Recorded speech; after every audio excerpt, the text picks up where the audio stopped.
नमस्कार, मी रत्नमाला. स्वागत आहे तुमचे माझ्या मी रत्नमाला या यूट्यूब चॅनलमध्ये.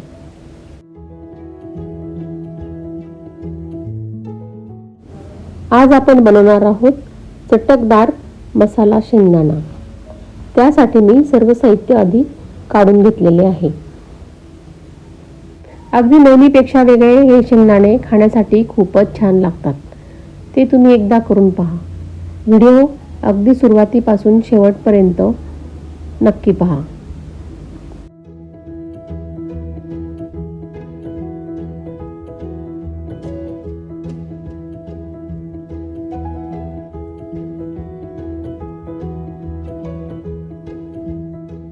मसाला शेंगदाणा तयार करण्यासाठी आपल्याला लागणार आहे कढीपत्ता, लसूण, लाल तिखट, मीठ, चाट मसाला, मिरे पावडर आणि 1 वाटी शेंगदाणे.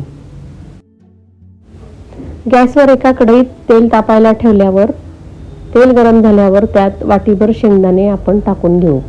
नंतर हे शेंगदाणे आपण चिवड्याला करतो त्याप्रमाणे लालसर तळून घेऊ. शेंगदाणे एकसारखे परतत राहावे म्हणजे ते एका बाजूने जळणार नाहीत.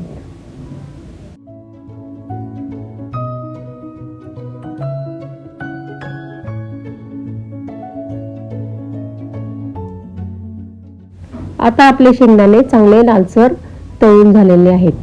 ते मी आता एका ताटात काढून घेणार आहे.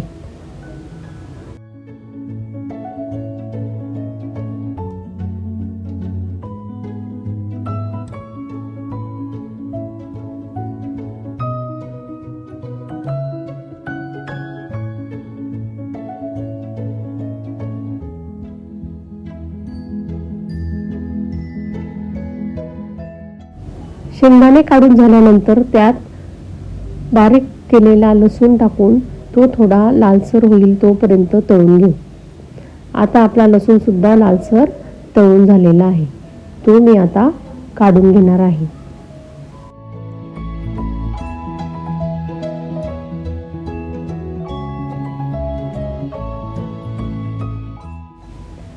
लसूण तळून झाल्यावर मी आता कढीपत्ता सुद्धा तळून घेणार आहे. जसं आपण चिवड्याला तळून घेतो त्याप्रमाणे तळून घेणार आहे. आता माझा कढीपत्ता पूर्ण तळून झालेला आहे. तो मी आता एका भांड्यात काढून घेणार आहे.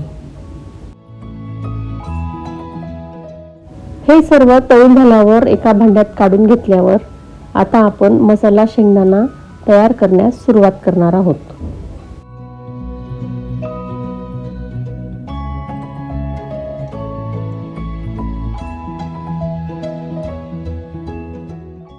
शेंगदाणा, लसूण आणि कढीपत्ता एका भांड्यात काढल्यावर त्यात लाल तिखट, त्याचप्रमाणे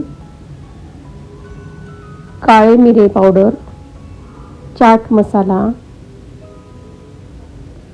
थोडे मीठ टाकून चांगले एकजीव करून घेणार आहोत. हा सर्व मसाला शेंगदाण्यांना लागेल असा चांगला एकजीव करून घ्यावा. आता माझे शेंगदाणे तयार झालेले आहेत. या शेंगदाण्यामध्ये जर मिरे पावडर, चाट मसाला, लसूण आणि कढीपत्ता टाकला नाही तर हे तुम्हाला उपासाला सुद्धा खाता येतील.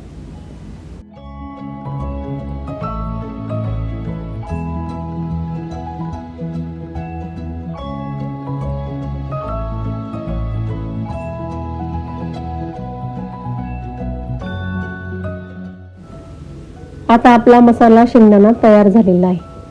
हे 8 ते 10 दिवस सहज टिकतात व खाण्यास चांगले लागतात. कसा वाटला माझा हा व्हिडिओ कमेंट करा. माझा हा व्हिडिओ तुम्हाला आवडला असेल तर माझे चॅनल लाईक करा, शेअर करा आणि सबस्क्राईब करा. धन्यवाद.